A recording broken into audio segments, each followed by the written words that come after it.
it's quite nice getting them into school in the mornings at the moment because they love being in the trockie. Wyt ti'n gwisgo sbectol lygod? We decided to enrol them into the immersion because the school had changed from bilingual to Welsh, and it was easier for us to try the immersion instead of moving schools.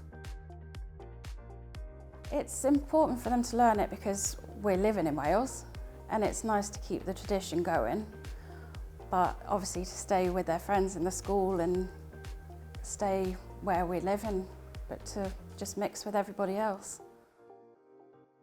Both of their experiences, one's still doing it, the one's finished. So the one that's finished absolutely loved it and was really upset when it finished. He wanted to go and do it again. The one that's still in there, again, absolutely loving it. It's quite nice getting them into school in the mornings at the moment because they love being in the trockie. For any parents that are thinking of doing the trockie, then I would definitely consider it. Don't turn it away, because we were dead against it when we were first told about it, and we were adamant we weren't going to put our children in the Welsh.